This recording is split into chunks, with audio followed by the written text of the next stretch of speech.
Hello friends and good morning students. Welcome to your YouTube channel Science with Devesh.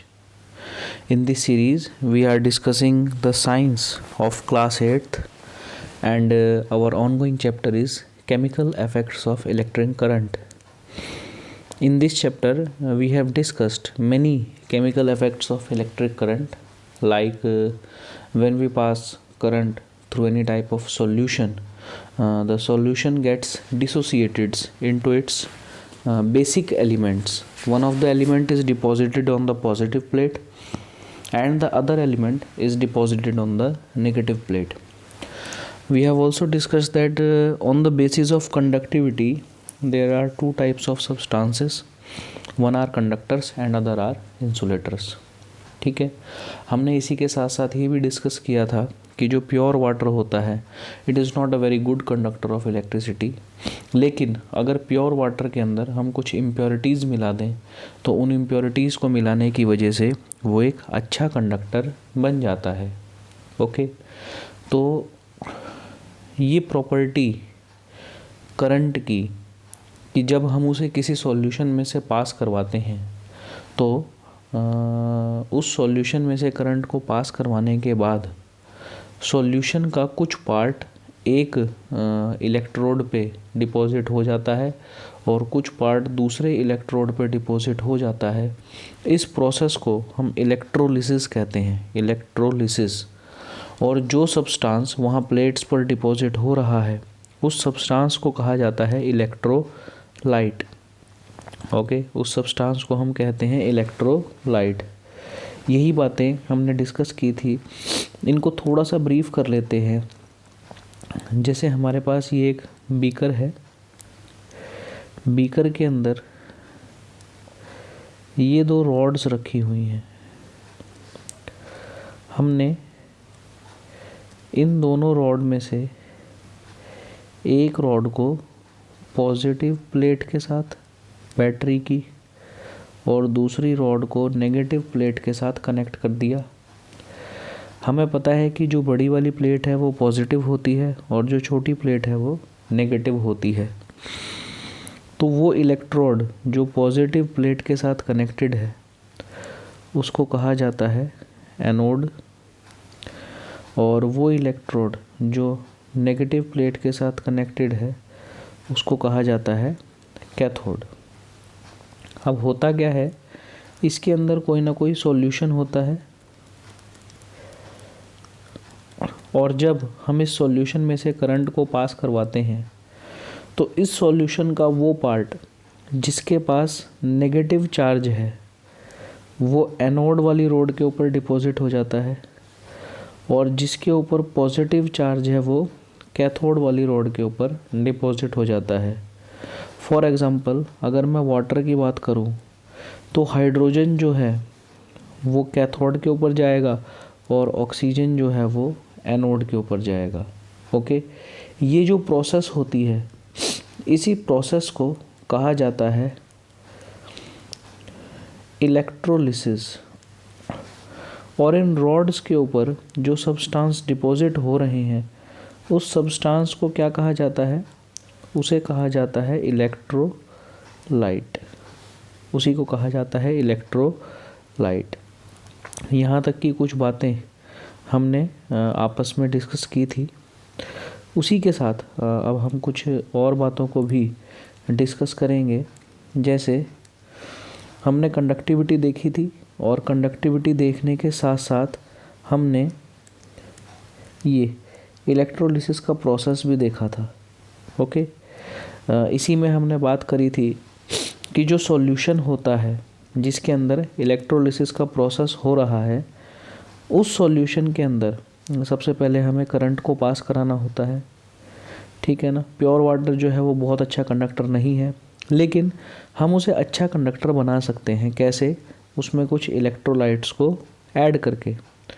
अब यहाँ पर भी एक प्रॉब्लम आती है. क्या प्रॉब्लम आती है कि कुछ इलेक्ट्रोलाइट्स ऐसे होते हैं जो बहुत जल्दी, मान लो आप उन्हें वाटर में मिक्स करते हो ताकि करंट को हम कंडक्ट करा सकें, लेकिन वो बहुत जल्दी किसी ना किसी प्लेट के ऊपर डिपॉजिट हो जाते हैं जिससे वो जो लिक्विड है, वो जो प्योर वाटर है वो ज़्यादा देर तक कंडक्टिंग नहीं रह सकता। ओके, उसके बाद एक और समस्या हमारे पास, इस वजह से किस इलेक्ट्रोलाइट का सिलेक्शन करना ये हमारे लिए बहुत ज़रूरी हो जाता है। तो जैसे हम जानते हैं कि सल्फेट आयंस जो होते हैं वो जल्दी इलेक्ट्रोलाइज नहीं हो सकते, इसीलिए प्योर वाटर की कंडक्टिविटी को बढ़ाने के लिए हम उसमें क्या ऐड कर सकते हैं, सल्फेट आयंस ऐड कर सकते हैं। ओके, फिर हम जानते हैं कि जो हमारे इलेक्ट्रोड्स हैं उनमें से एक एंड कौन सा होता है, उसके ऊपर इलेक्ट्रॉन्स होते हैं। ठीक है, इलेक्ट्रॉन्स उसके ऊपर डिपॉजिट होते हैं, और जिसके ऊपर इलेक्ट्रॉन्स डिपॉजिट होते हैं, नेगेटिव चार्ज डिपॉजिट होता है, वो एनोड होता है, और जिसके ऊपर पॉजिटिव चार्ज डिपॉजिट होता है वो कैथोड होता है। ये सारी बातें हम डिस्कस कर चुके थे। ओके, उसके बाद एक प्रोसेस आती है, बड़ी अच्छी प्रोसेस है ये। इस प्रोसेस को कहा जाता है इलेक्ट्रोप्लेटिंग। ओके, क्या होता है इस प्रोसेस के अंदर, इलेक्ट्रोप्लेटिंग के अंदर, मैं आपको ब्रीफ में बताता हूँ। ध्यान से देखिएगा।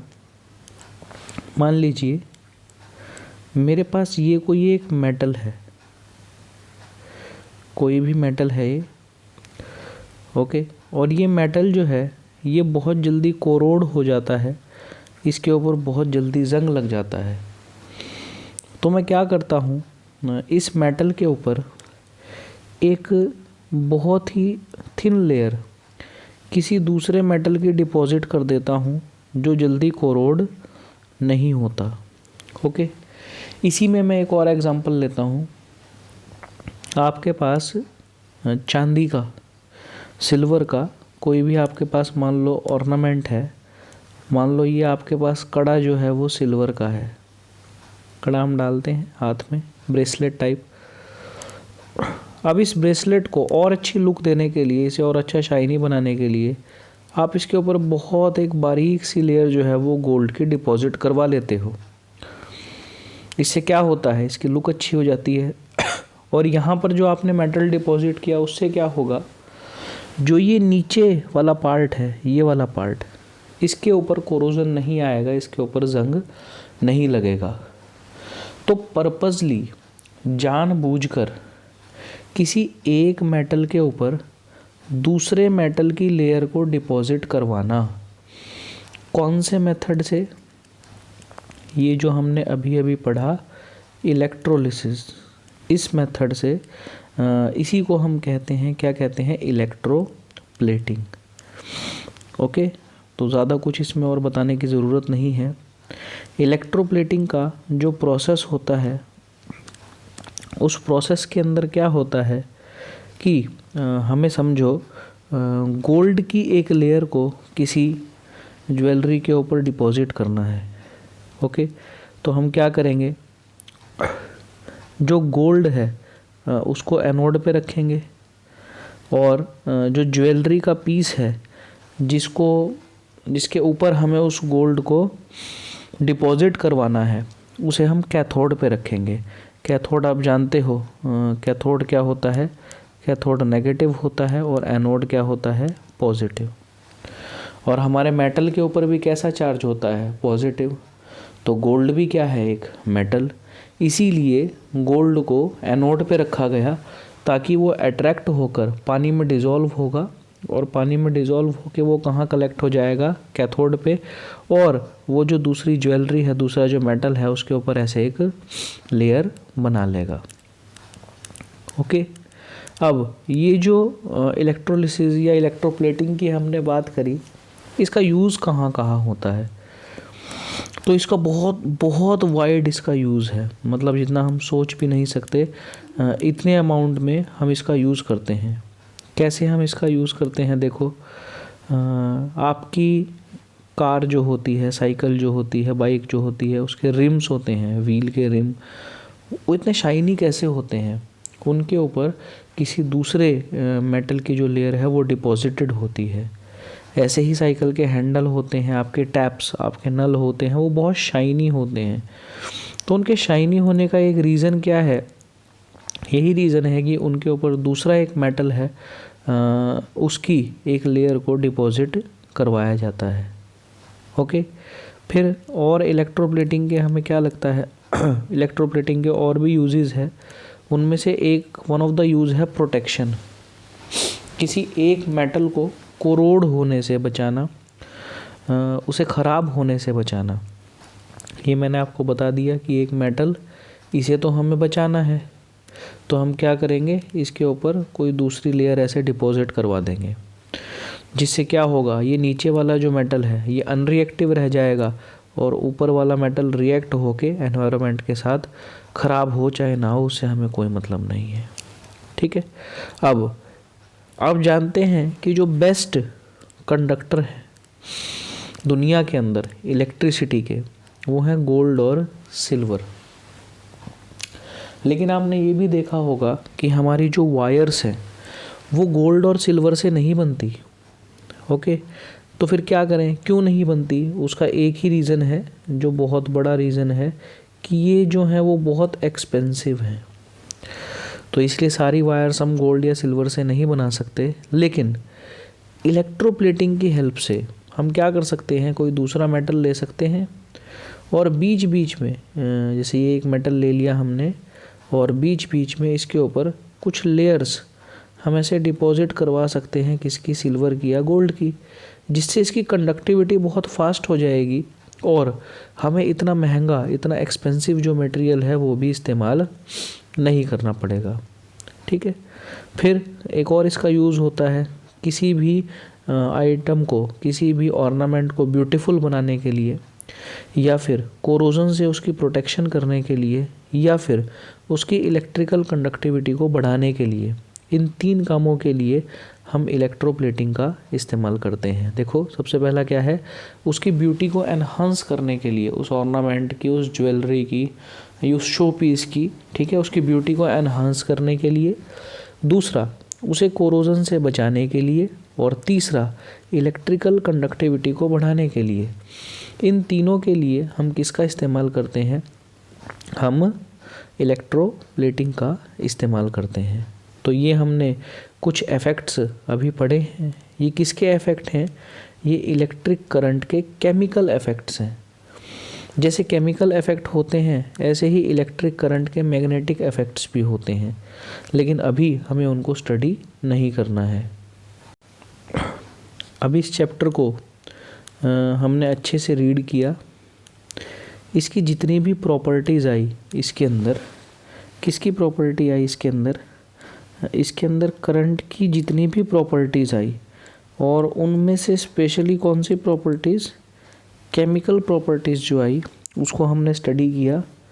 और केमिकल प्रॉपर्टीज़ के अंदर हमने देखा कि किसी सॉल्यूशन के अंदर जब हम करंट को पास करवाते हैं तो कब वो कंडक्ट होता है, कब वो कंडक्ट नहीं होता है, और अगर वो कंडक्ट नहीं हो रहा है तो उसको कंडक्टिंग बनाने के लिए हम क्या कर सकते हैं। ये सभी तरह की चीज़ें हमने इस चैप्टर के अंदर डिस्कस करी। फिर हमने देखा ऐसा ज़रूरी नहीं है कि अगर कंडक्शन नहीं हो रहा या जो हमने वहाँ पर इंस्ट्रूमेंट रखा है वो नहीं चल रहा तो हमारा जो सॉल्यूशन है वो कंडक्टिंग नहीं है। यहाँ पर यही मेन फैक्टर था कि वहाँ पर करंट जो है वो भी वीक हो सकता है। ओके, और इसी के साथ हमने इन सारी प्रॉपर्टीज़ को डिस्कस किया। अब आपको क्या करना है, आपको इस चैप्टर को बड़े अच्छे से पढ़ना है और पढ़ने के बाद ये जो आपके एक्सरसाइज क्वेश्चंस हैं इनको सॉल्व करना है। ओके, तो नेक्स्ट टाइम जब भी हम मिलेंगे हम इन एक्सरसाइज क्वेश्चंस की डिस्कशन करेंगे और डिस्कशन करने के साथ ही आगे क्या चैप्टर हमें स्टार्ट करना है, कैसे उसे आगे बढ़ना है लेकर, ठीक है, वो डिस्कस करेंगे। Till then, thank you very much. If you like the video, hit the like button, share it with your friends and subscribe my channel. Thank you.